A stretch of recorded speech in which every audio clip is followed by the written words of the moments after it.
Bernadette, do you have any places that you've been or that are just really emotionally or spiritually significant for you? Well, it's Ireland for one, for me. I remember just stepping off, off the plane. I'm literally 95% DNA Irish. So even now, just even saying that, my body is lit up. So that's kind of one of the places. But, also like the Southwest, there's something about the indigenous Southwest that also calls me, and Sedona, and being in, it's like my body wants to feel the dirt, like feel the earth there. And so so those are probably the two places that call me the most, in terms of like a general place that makes me want to be there. And that's why the idea of moving to the Southwest, I actually had somebody when David passed away that, went to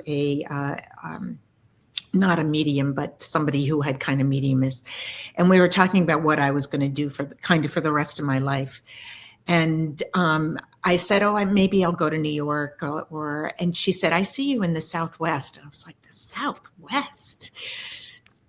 And this was 8 years ago, shortly after he passed away. And that's where I am. Interesting. Yeah. Yeah.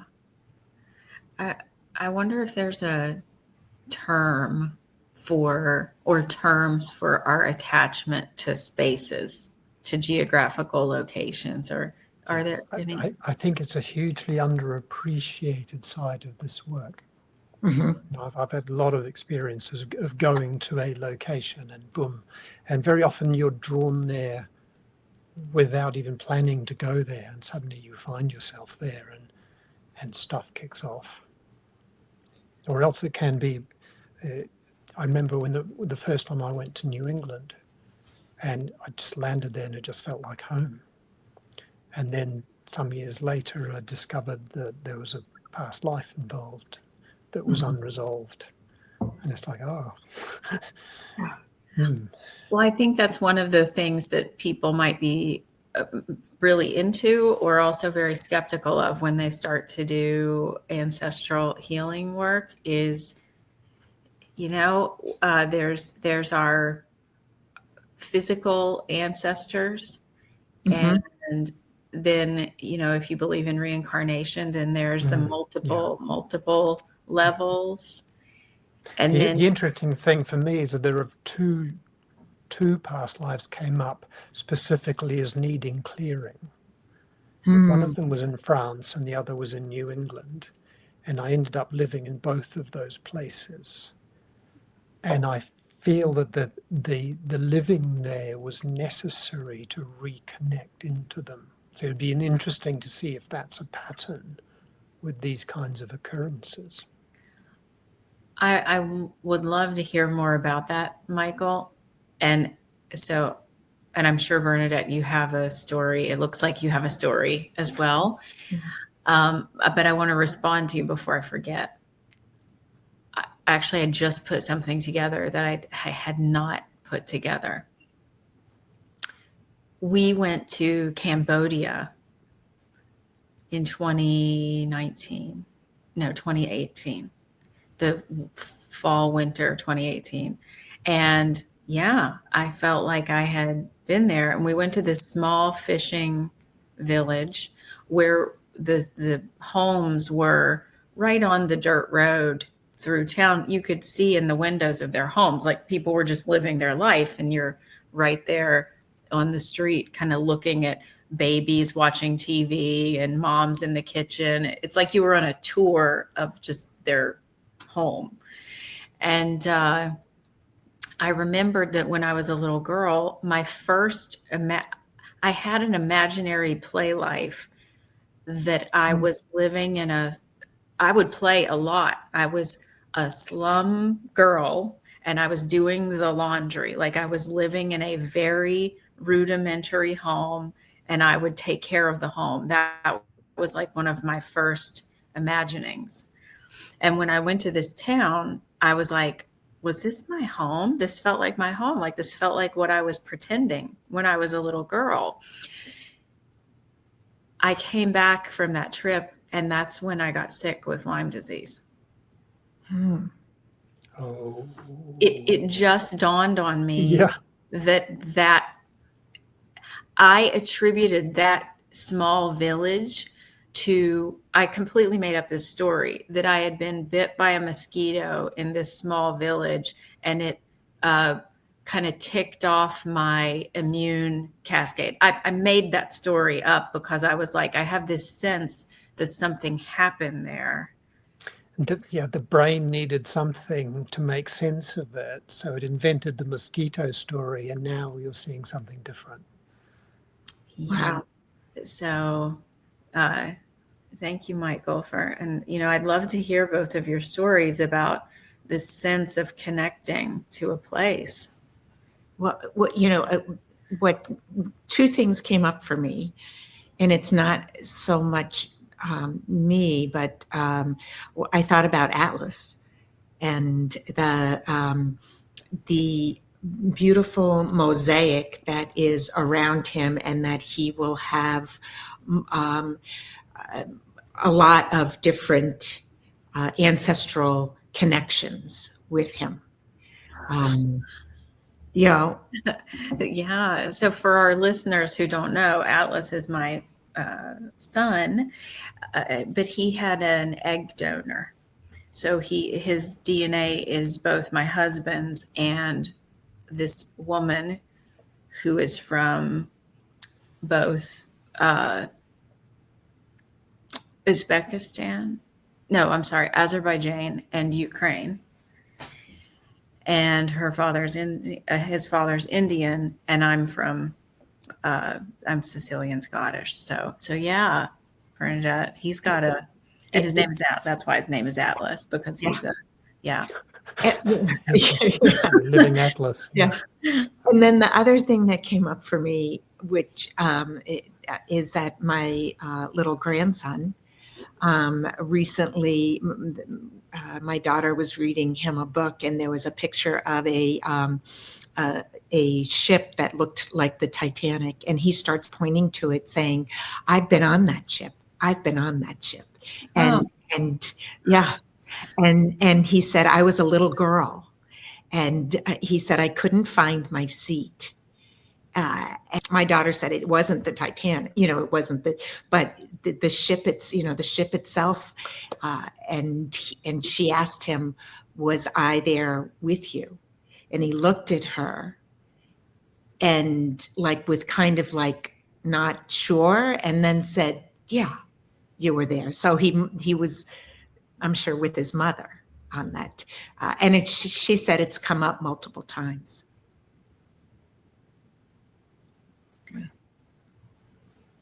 yeah. It's just, So, well, maybe we can encourage our listeners to kind of think back through their geographic attachments. And I found a word, topophilia, coined by geographer Yi Fu Tuan. This means the effective bond between people and place or setting. It's more poetic and often used in cultural geography. Um, There's also, now this is from ChatGPT, so we can check our facts on these. Heimat, or I may be completely butchering that, a German word, Heimat, a cultural term meaning home in a deep existential sense, connection to land, culture, and identity, not usually used academically in English, but sometimes borrowed. So I think that's what we've been talking about, right? Are these deep, why am I so attached to this place? mhm. Yeah. Anything else about your connections, Michael, that you wanted to share? Well, I can tell you about those. There's a whole pattern here. There's a whole constellation of things going right back to childhood that it's taken a very long time to put together. So I can share that with you. It's probably a little bit of a longer story, but I'm happy to share it with you. Yeah, let's hear it. So I was born in Jersey in the Channel Islands. Interesting thing about the Channel Islands is that the spoken language is English, the legal language is French, which actually echoes the situation in Britain in the Middle Ages when the aristocracy spoke French. And then when I was 7, we moved to Switzerland, and there, one of my favorite TV programs was a program called Il Cavaliere Bianco, the White Rider, which was about a crusader knight. And also we all used to have these comic books which we would read, mostly Westerns. But the one I liked was actually set in the American War of Independence. So it was actually set in that sort of New England, New France area. Okay. And then jump forward to 1991, and I went to the cinema with my girlfriend, and we saw a film called Black Robe. And that was set in New England in the war between France and England. And there was a torture scene in that. And the second that the torture scene started, I fainted in the cinema. Okay. And then about, I think 2 years later, I had reason to go up to Boston for work. And literally, I like the night before I was flying out, I had a massive dying nightmare. Okay, and those continued as like recurring nightmares for 30 years, these dying nightmares. And then I went up to Boston. I was there for 3 months. I ended up spending a couple of years up there, and I used to drive all over New England. I just absolutely loved it. And it just, it felt like home. And then moving on a few years, we pick up the story again in, I think, 2017 when I was here in Britain. And I was working for actually a Christian charity in their IT department as a result of all manner of weirdness. And I had this very clear sense at the end of 2017 that the life that I had been living was about to come to a screaming halt. It was like there is a crossroads here, and I don't know if this is even survivable, but I know there's an impact coming. And a few months later, I ended up being put on a project with a lady who was working at the charity. It was just the two of us that put together in this team. And we were both struggling with trauma of different kinds, mental health things of different kinds. And so we adopted this sort of practice of supporting each other, putting that first ahead of the business. And we'd just come in the morning and we'd just have a coffee and say, right, what's going on? And we'd just talk through, like we are catching up, and we'd process whatever was going on. And then we'd go off and do whatever.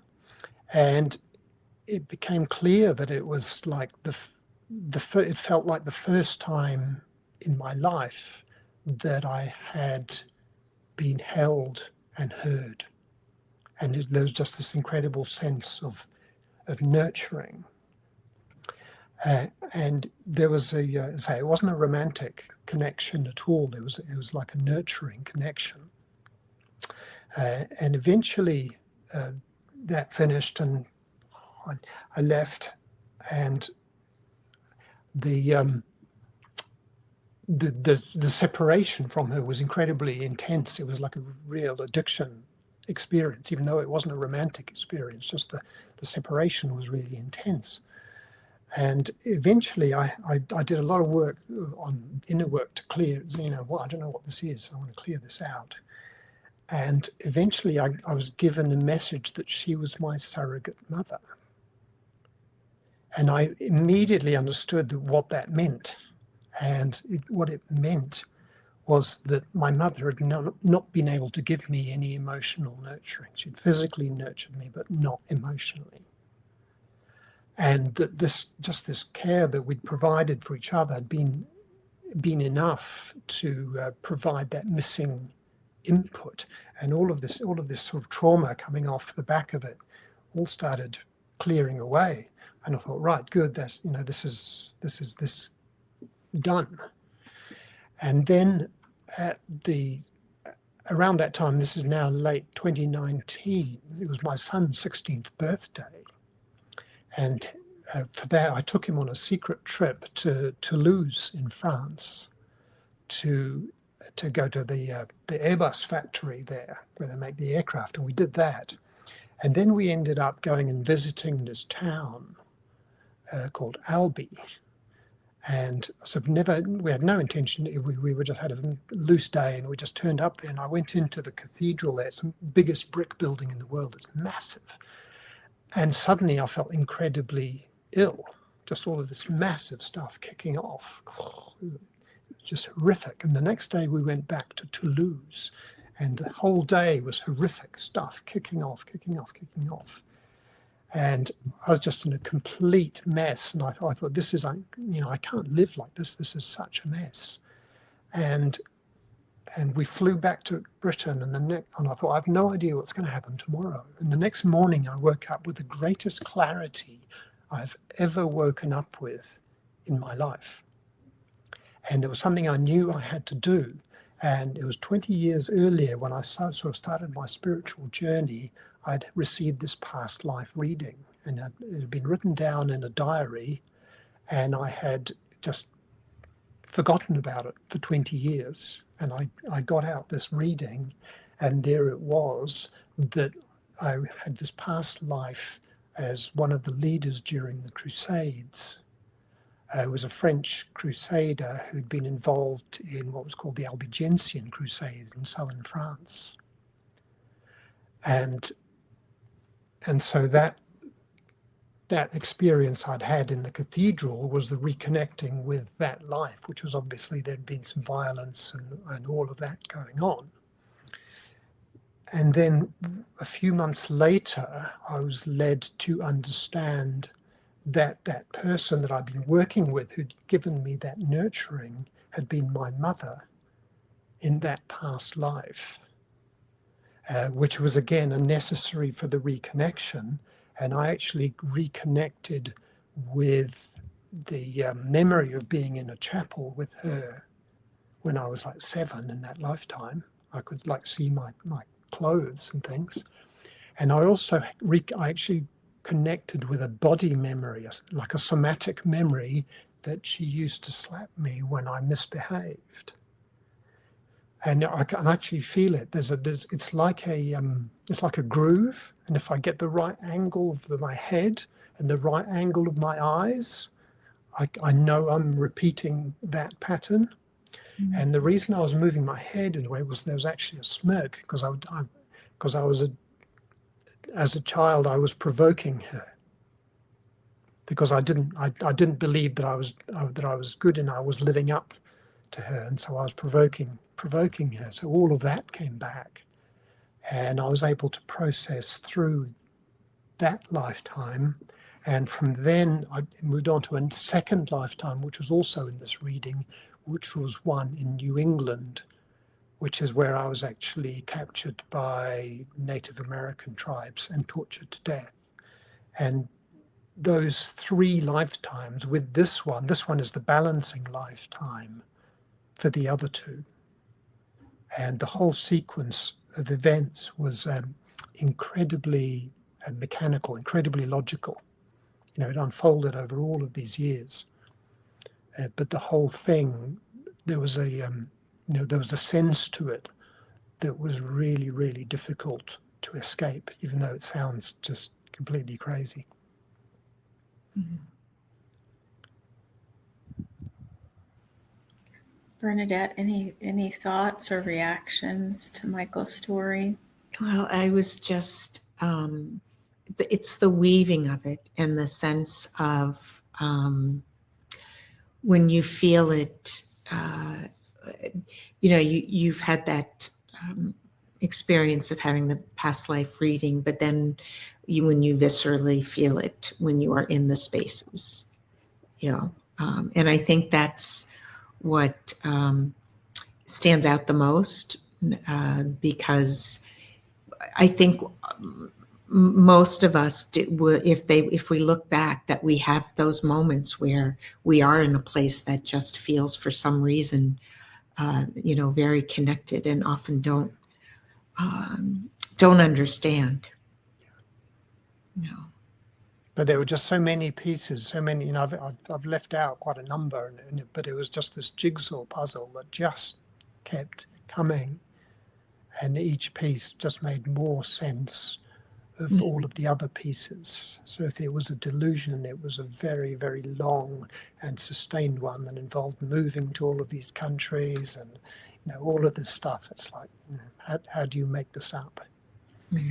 Michael, I'm glad that you said that, because as I'm kind of making notes here as you're both talking, and of course, maybe somebody listening to this is very skeptical about reincarnation and past lives, and maybe they don't believe in it at all. And what I want to kind of comment to that person, that if you have senses of place, or even these stories in your head that you think are imaginary and that you don't know what to do with them, or that you believe are imaginary, as a therapist, I have always taken the approach that no matter who I'm talking to, I believe your story, because your narrative is what's making up your life and your reality. So even in my own, I'm a hypnotherapist. I've done my own past life regressions. I've been to someone and had past life regressions done. And those, I have a couple of past lives that I'm very connected with. What came up for me, resonates with me. But to me, even, it doesn't really matter if I actually had those past lives or not. What's relevant is what I got out of this narrative, Mm-hmm. of being a Native American man in the late 1800s whose whole family was killed, and I lived alone in a cabin, which was very odd. I don't I don't know anything about Native Americans, and I don't know that they lived in cabins, but this was the image that came up. I died alone. My whole family was gone, and I lived the rest of my life a hermit, alone. So if I have that story in me, if I decided to write that as a fiction, whether it was real or not, what is the meaning in these stories, and how does it shape, what am I supposed to do with it? How is it supposed to shape my future? And, so the meaning is the important thing. I think. Yeah, yeah. Yeah, I agree with what you just shared with us, because it when we have those experiences, whether they or we feel, we have that past life coming to us, whether it's true or not, it's part of our story. And so it's almost, when people, sometimes it can be a dream, sometimes it can be a session with a past life regressionist, but to take the time to write it down, and to save it, even if in that moment it doesn't feel real, because there may come a time that all makes sense. And if you allow yourself to save some of those emotions and those details that came up when you experienced this, whether it's a true past life or one that you're not quite sure of, there's a message in there for you. And taking the time to just keep it so that you have it when it comes up and you can look back. Yeah, and it was absolutely about the meaning for me. I remember when I was sort of, again, in the sort of 1990s, when I was sort of going sort of kind of exploring the spiritual space. This medium did a reading, and she said, "Oh, your life looks like an explosion in a mattress factory." But one day it'll all come together, and it was actually the thread of those two past lives, and that way that it weaved through this life that actually brought the scattered pieces of the mattress together and made sense of the whole thing. Mm-hmm. Yeah, so this idea of making meaning is a really big part of the work that all of us do here when we work individually with someone, and excited to kind of share that collectively in our courses as well. I want to take this conversation to another level. So as a trauma therapist, when I work and when you process trauma, essentially you're changing someone's perspective about a past event. That is what you're doing. You are taking them from one place and having them see it from another where it's not so painful, whether that's further away or in a different place altogether. And so that's trauma work. There's also work from people like Neville Goddard who would re-script the past. But Neville Goddard had this practice of Neville Goddard was a Christian mystic from the 40s in the United States. And he had this practice where every night before bed, he would rewrite the day before he went to sleep. So as he lay down, anything that needed revised, he would go ahead and revise it before he fell asleep, because he believed he didn't want to go to bed with, something that didn't suit the next day or wasn't going to set him up for success the next day. So thoughts about, when we do spiritual practices or therapeutic practices, we can rewrite our own past. We know that because that's trauma work. What are your thoughts about rewriting the past of your ancestors? Mm-hmm. So I will leave that question there. My thoughts about rewriting, when I look back at the ancestral work that I've done, there is a tremendous amount of loss, a tremendous amount of pain. And it is easy to get caught in the loop of that the only thing that there is back there is this pain, is this, and sometimes we don't even know what it is, but we emotionally feel this connection with the ancestors that doesn't feel, that feels heavy, that feels like it needs clearing, and I think that if we look back and see them, just what you said earlier, Rochelle, as people, as you are, when you were talking about walking down the road in Cambodia and seeing the families living in, looking in the window and seeing, if we go back and see them as people and not I think the way to rewrite it is that every moment of their lives, they were living it like we live our lives, and that there are places where the pain is particularly hard, but also that there is beauty to their story, and that we are imprinting, because of the emotions, we're imprinting what we think they were thinking at the time, and not maybe what they were really feeling, and that they may have understood that their ancestors had lived through this, and that this was just, something that we all, live through. And there's just, I think when we understand there's more story to it, I don't know, that's just a little bit of what came up. Yeah, I have a real sense when you're doing the trauma clearing work of it actually going back up the ancestral line. So I kind of have a sense of it more from like an energy sense, and you're going back and actually cleaning up what happened in the past, going back up through the generations and kind of scrubbing that energy clean and taking off all of the, the, the things that couldn't be felt at the time.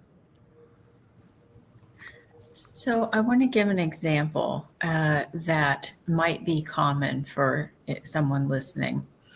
You have one relative that there's a narrative about that relative, and that it's not a happy one.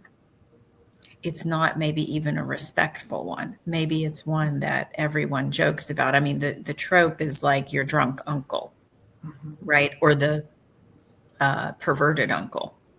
Like, so we have these tropes of these people in our family. And I had this, I don't have the time to do it, but I've kind of had this fantasy, this idea that I would go back in and rewrite the not so pleasant story of my paternal grandmother, and like give her a fictional, I didn't know her, but give her a fictional story that tried to honor what I didn't know about her, or put humanity.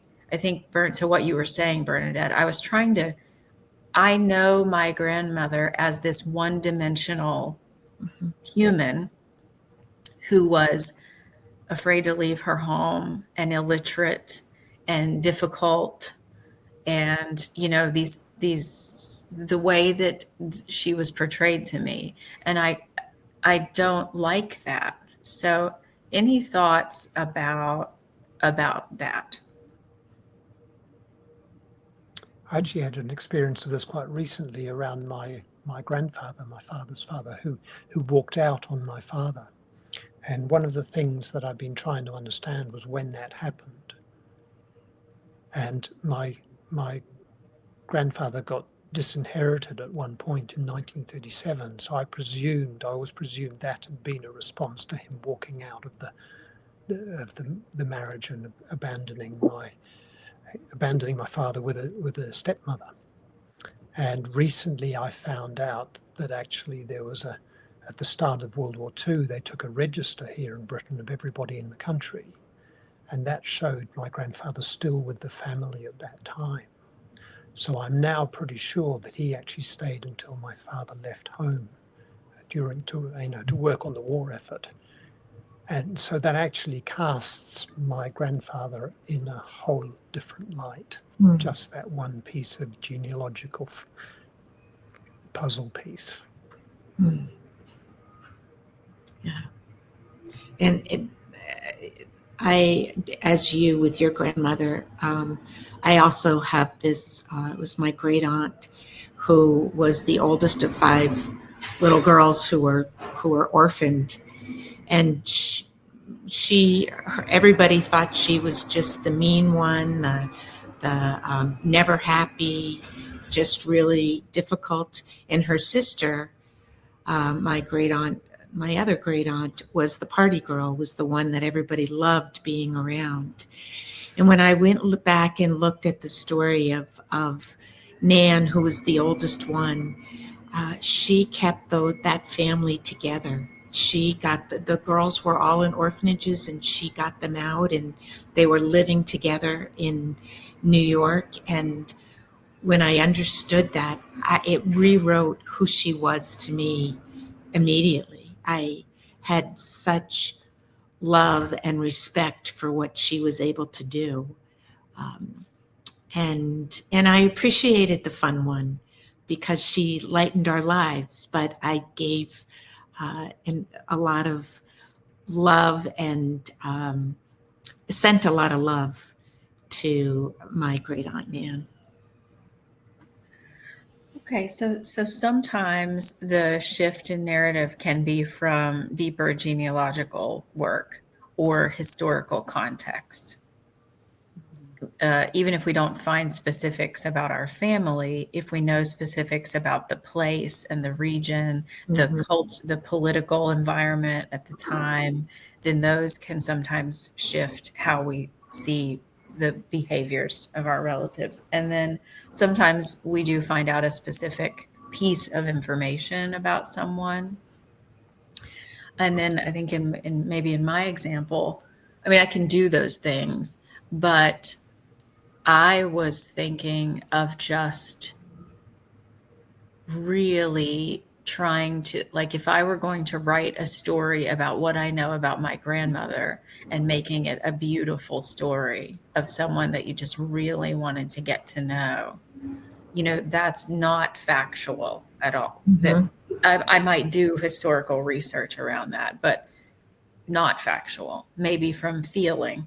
Maybe this is just from a sense of things that need healed in my own life. I mean, or my story. So, I think we have these three layers of ways that we can use our ancestral knowledge to heal our own lives, which is ultimately the goal here. One of the other things I did was so I had a grandmother who was who got kicked out of the family, and it was actually bringing her. I did a ritual just to acknowledge her place in the family as an energetic entity, and that she was allowed at the table, and she was valued just as much as everybody else, despite there having been this, negative, well, mostly unspoken narrative about her. She was never spoken of, and just reintegrating that person into the circle of the family. Mhm.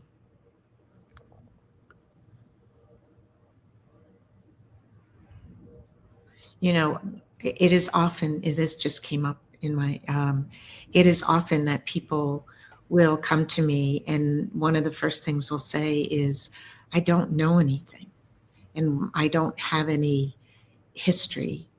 And Rochelle, just as you mentioned that you don't have to have the story in order to begin to understand the feelings that may have been passed down, and even learning about historically what was going on at the time can help fill in a little bit of the gap that you may have without knowing your story.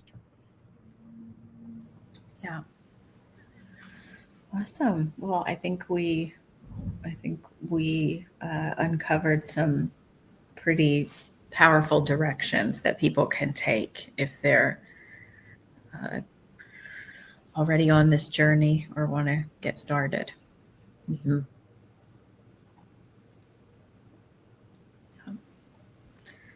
Okay. Well, thank you guys for another great conversation. Yeah, I love this where it is just natural and uh, there's so much from each of us that I think will help people learn more.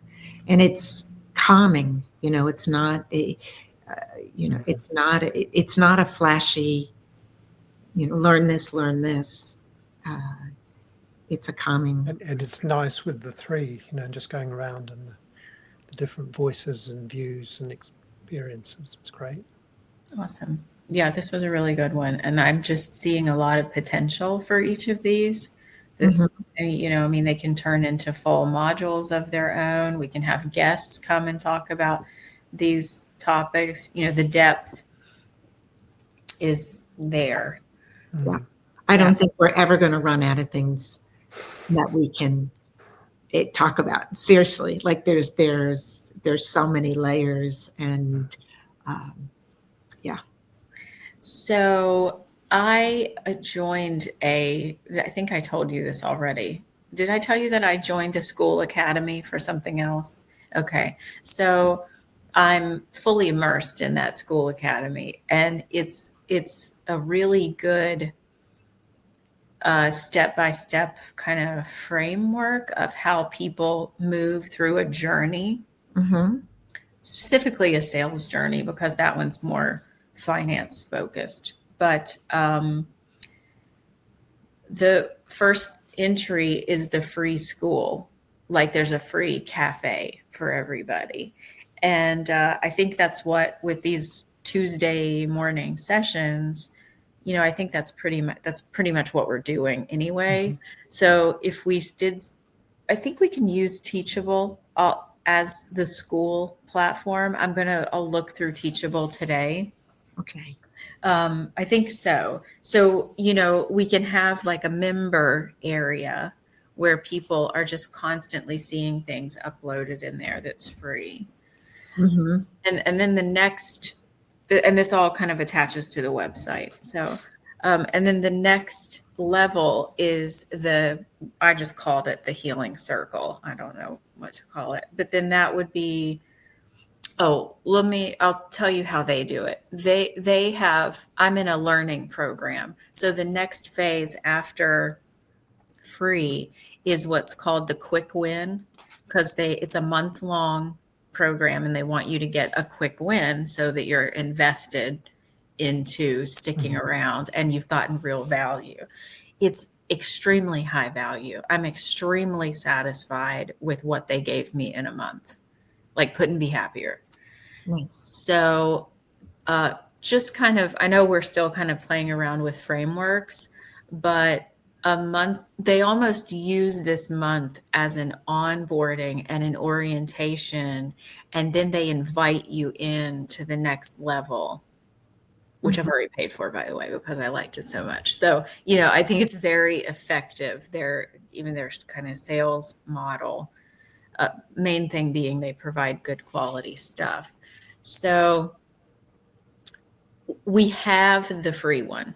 I think the free one is just continuing to do these intro sessions. And Mhm. Yeah, I was just thinking Ancestral Healing Cafe is a good name for that weekly thing. It's beautiful. okay, great. I didn't know if you guys would want to use that or not. Yeah, So, yeah, I think that's great. okay, all right. So it's the cafe. Then that's what and we Yeah. can So we have. may need to yeah, Well, maybe whether we'll have that's Ash. on the web page or not.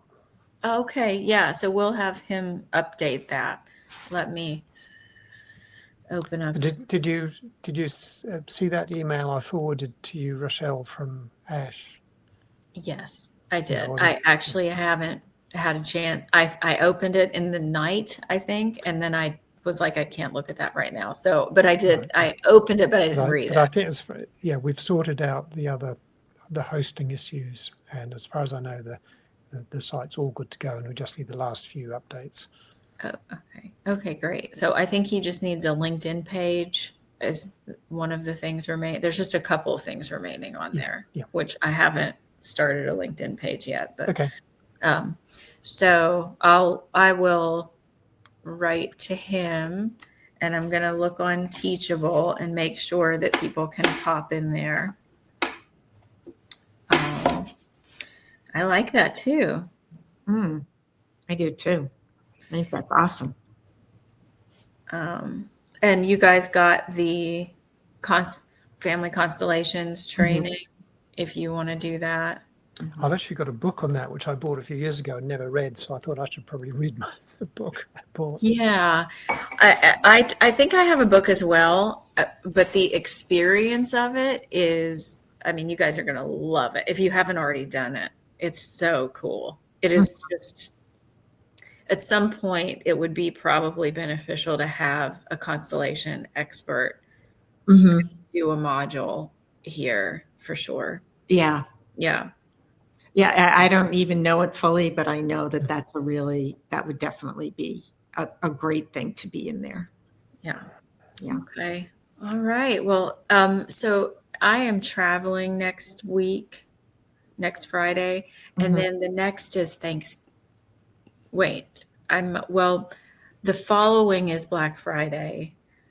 Not sure. I might be able to meet. What about you, Bernadette? I'll be here, so if I can definitely meet that on Black Friday. I, but we can put it in tentatively. I just have it scheduled out that, it's just on my schedule and it's 8 a.m. So nobody's coming in. For me, it's not a big deal to keep it there. Okay. So Okay. So, well, you guys record next week if you want to. Okay. But I'll be driving. So, Well, we'll but check in and see how we're going. yeah, keep going. And then the following Friday, I'll confirm. I'm pretty sure I'm around because nobody's coming in. My husband, I don't know if he's even off from work. So we'll see. Might be a normal. It might be a normal Friday. Yeah. Yeah. Okay. Good. Well, Awesome. this was really good. It is, it's just amazing to Yeah. be on this journey with you. Awesome. Okay. Well, you guys have a really good week. Good to see you. Yep. Bye. Bye-bye. Bye.